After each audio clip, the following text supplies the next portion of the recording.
Dialogue Guinée avec Jeunes Patriotes. Jeunes patriotes. Bonjour et bienvenue.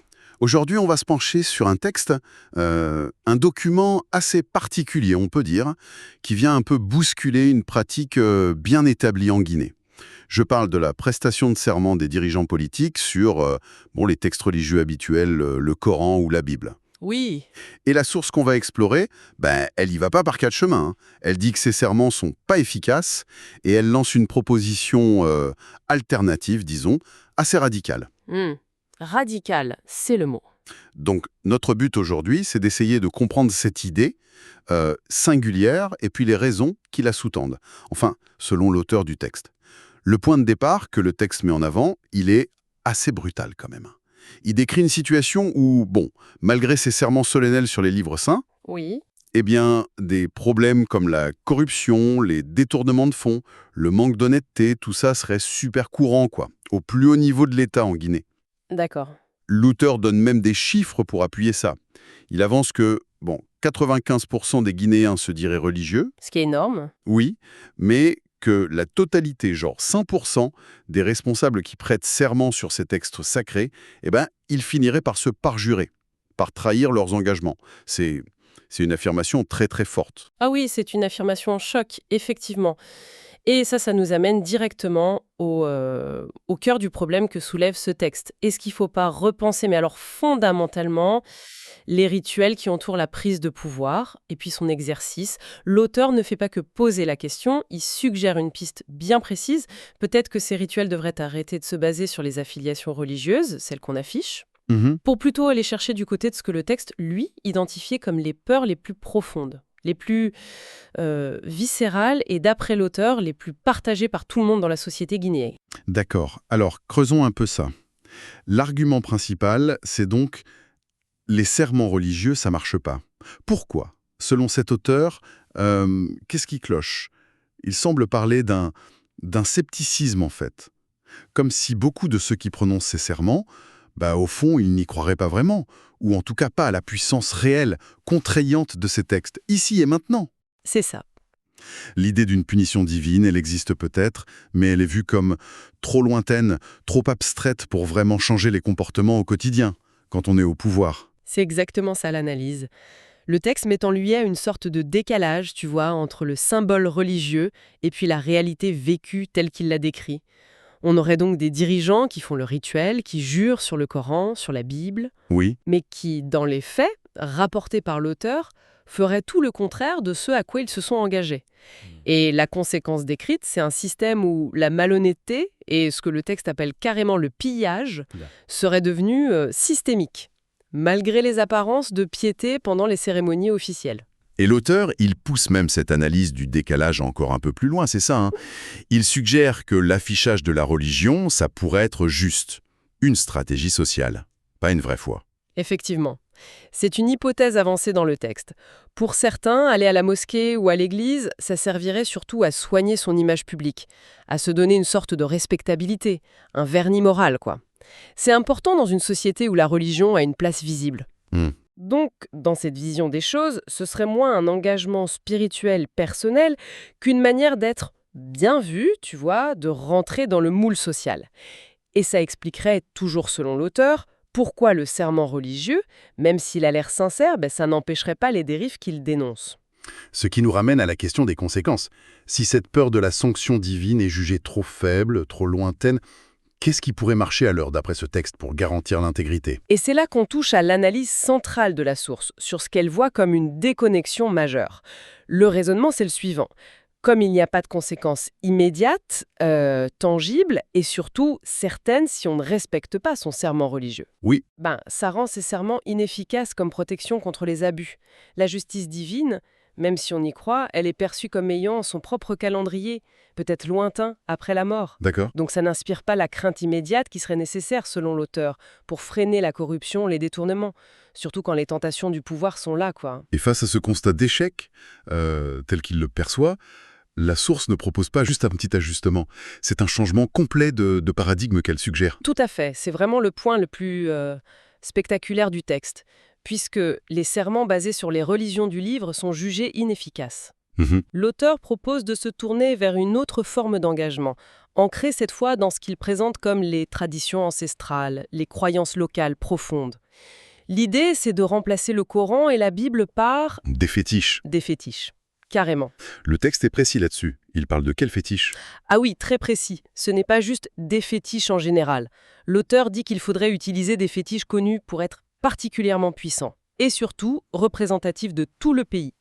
Il mentionne explicitement qu'il faudrait choisir des fétiches venant des 4 régions naturelles de la Guinée. La Haute-Guinée, la Basse-Guinée, la Moyenne-Guinée et la Guinée forestière. D'accord. L'engagement des dirigeants, une sorte de pacte pan-guinéen, mais basé sur la tradition.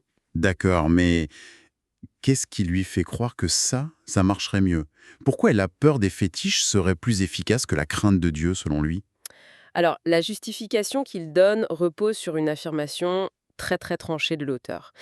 C'est que la peur des fétiches, elle, contrairement à la foi religieuse, qu'il trouve parfois superficielle, eh bien cette peur serait une réalité universelle et profondément ancrée en Guinée. Le texte va même jusqu'à affirmer, et c'est une phrase clé, 100% des Guinéens craignent les fétiches. C'est présenté comme un fait établi, indiscutable, dans ce document. 100%. C'est pour le moins catégorique, ça. Est-ce qu'il essaie d'appuyer cette affirmation? De donner des preuves? Oui, il avance un argument pour étayer cette thèse. Il affirme que tous les cadres du pays, mais vraiment tous, sans exception, y compris le dirigeant actuel qu'il nomme Mamadi Doumbouya, consulteraient d'une façon ou d'une autre des féticheurs ou des marabouts. Ah oui. Oui, que ce soit pour chercher une protection, du pouvoir, ou même pour nuire à des rivaux, hein. Selon l'auteur, même ceux qui affichent une foi musulmane ou chrétienne très forte auraient quand même recours à ces pratiques traditionnelles en parallèle, ou au minimum en craindraient intimement la puissance. Hmm. Et c'est cette peur-là, cette peur viscérale, qu'il suppose partagée par absolument tout le monde, peu importe les croyances affichées, c'est ça qui serait le vrai levier. La garantie ultime, d'après la logique du texte. Et cette peur, comment elle se traduirait si quelqu'un trahissait son serment devant ses fétiches? Qu'est-ce qui les rendrait si redoutables d'après ce que dit la source? Alors là, l'auteur oppose très clairement les caractéristiques qu'il prête aux fétiches à sa vision du jugement divin. D'après le texte, les fétiches, eux, ils agissent immédiatement. La sanction en cas de parjure, elle ne serait pas reportée à plus tard. Non, elle tomberait sur le coupable tout de suite, sans délai. D'accord, immédiateté. Deuxièmement, ils seraient absolument impartiaux. Le texte dit qu'ils n'ont pas d'amis. Peu importe qui tu es, ton statut social, ta richesse, ton pouvoir, la sanction serait la même pour tout le monde. Impartialité. Et troisièmement, ils seraient implacables. Ils ne donnent pas de seconde chance, pas de pardon possible, pas de repentance qui tienne la route. C'est cette combinaison, immédiateté, impartialité et certitude absolue de la sanction, qui, dans l'esprit de l'auteur, inspirerait une terreur bien plus efficace que la perspective d'un jugement divin, jugé plus lointain et peut-être négociable par la prière ou le repentir. On voit bien le contraste qu'il veut marquer, oui. D'un côté, une justice divine perçue comme différée, peut-être incertaine, et de l'autre, une justice des fétiches décrite comme instantanée, automatique, inévitable. Exactement. Et si on prend un peu de hauteur, cette proposition, aussi radicale soit-elle, on peut l'interpréter, toujours en suivant la logique de l'auteur, comme une recherche un peu désespérée de mécanismes de contrôle social, de redevabilité qui soient vraiment efficaces. Mhm. Face à ce qu'il décrit comme un échec des systèmes basés sur la confiance ou sur la foi religieuse, l'auteur se tourne vers ce qu'il pense être le ressort le plus puissant, le plus fondamental dans la psyché collective locale, la peur primale des forces occultes traditionnelles. Et la sanction elle-même, elle est à l'image de cette radicalité, j'imagine. Le texte ne parle pas juste d'une amende ou d'une peine de prison. Ah non, pas du tout. La sévérité est extrême et elle dépasse largement la personne qui a fauté. Selon le texte, si un dirigeant qui a prêté serment devant ses fétiches trahit son engagement envers le peuple par la corruption, le vol, etc., la sanction serait immédiate et fatale pour lui, mortelle. Mais ça ne s'arrête pas là. Ah bon? Non. La colère des fétiches, comme il dit, s'étendrait aussi à ses collaborateurs proches, ceux qui sont directement liés à sa gestion, et même, ce qui est assez frappant, à ses descendants. À ses descendants? Ouais. Carrément. Oui. C'est une vision de la responsabilité qui est à la fois collective et transgénérationnelle. L'idée, c'est que l'engagement pris, il n'engage pas seulement ta vie à toi, dirigeant, mais aussi celle de ton entourage et de ta lignée. Waouh. C'est une perspective qui donne le vertige, quand même. Ça met une pression absolument énorme sur les épaules des gens concernés. Mais c'est précisément le but que recherche l'auteur. La pression est voulue comme tellement forte qu'elle est censée dissuader quiconque aurait la moindre mauvaise intention. D'ailleurs, le texte propose un choix très clair aux futurs dirigeants ou aux fonctionnaires. Soit ils acceptent de se plier à ce rituel, de prêter serment devant les fétiches des 4 régions, engageant ainsi leur vie, celle de leurs proches, de leurs descendants, sur leur intégrité future. Oui. Soit ils doivent refuser et démissionner tout de suite. S'ils ont le moindre doute sur leur capacité à rester honnêtes, à servir l'intérêt général, ils ne doivent même pas penser à prendre leurs fonctions. D'accord. C'est présenté comme une sorte d'épreuve de vérité ultime, mais basée non pas sur la confiance, mais sur la terreur des conséquences. Et la manière dont cette méthode est présentée dans le texte, c'est assez révélateur de la vision du monde de l'auteur, je suppose. Il la présente comment? Oui, la façon de le dire est très significative. Le texte affirme que cette méthode basée sur les fétiches est le seul moyen. Il insiste vraiment sur ce caractère unique, exclusif. Le seul moyen. Oui, le seul moyen pour protéger le peuple guinéen des politiciens qu'il décrit comme étant systématiquement mal intentionnés, venant en politique juste pour s'enrichir. Et c'est aussi présenté comme le seul moyen de rétablir l'ordre et la discipline dans la gestion des affaires publiques. Ce côté très absolutiste de la proposition, le seul moyen, ça en dit long sur le diagnostic que pose l'auteur. Et qu'est-ce que ça suggère justement sur sa vision de la société, des institutions en Guinée?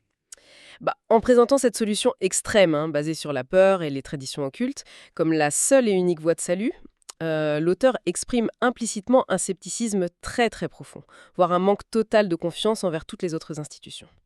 D'abord, évidemment, envers les institutions religieuses, puisque leurs rituels, les serments sont jugés totalement inefficaces pour garantir l'honnêteté. Mais ça va plus loin. Ça suggère aussi, toujours dans la perspective de cet auteur, une faillite perçue des institutions de l'État moderne. La justice, les mécanismes de contrôle démocratique, les contre-pouvoirs. Oui. Tout ça semble considéré comme incapable d'arrêter la corruption et de s'assurer que les gouvernants servent vraiment l'intérêt général. Encore une fois, il faut bien souligner qu'on rapporte ici le point de vue et l'argumentation de l'auteur tels qu'ils sont dans le texte, sans les approuver ni les condamner. Notre rôle, c'est de comprendre la logique interne de cette proposition radicale qui part d'un diagnostic extrêmement sombre de la situation politique et morale décrite. D'accord. Alors, si on essaye de synthétiser un peu tout ce qu'on a exploré à partir de ce document, qu'est-ce qu'on doit retenir principalement? L'essentiel, je crois, c'est la mise en lumière à travers ce texte d'une critique vraiment radicale du système de prestation de serment tel qu'il existe en Guinée. Il est jugé totalement inopérant face à ce que l'auteur voit comme une corruption endémique. D'accord. Et cette critique radicale, elle mène à une proposition tout aussi radicale, voire iconoclaste, remplacer les serments sur le Coran ou la Bible par des pactes conclus devant des fétiches traditionnels puissants. L'argument clé étant que seule la peur d'une sanction immédiate, certaine, implacable, ancrée dans des croyances traditionnelles qu'il suppose universelles, pourrait garantir l'intégrité des dirigeants. Là où la foi religieuse ou les institutions modernes auraient échoué, selon lui. C'est une perspective assez déstabilisante, quand même. En effet, et ça nous laisse peut-être avec une question finale pour la réflexion, une question qui découle directement de la logique interne de ce texte. Si on suit le raisonnement de l'auteur jusqu'au bout, la peur d'une punition immédiate et surnaturelle serait un fondement plus solide pour la gouvernance, pour la probité politique, que ne le serait la confiance mutuelle, l'adhésion volontaire à des principes éthiques, la foi religieuse partagée ou même l'efficacité des contrôles institutionnels classiques. Quelle image est-ce que ça renvoie de la nature du lien politique, de la relation entre les gouvernants et les gouvernés, telle qu'elle est envisagée spécifiquement par l'auteur de cette proposition? C'est une interrogation qui émerge directement de l'analyse de cette source, pour le moins singulière.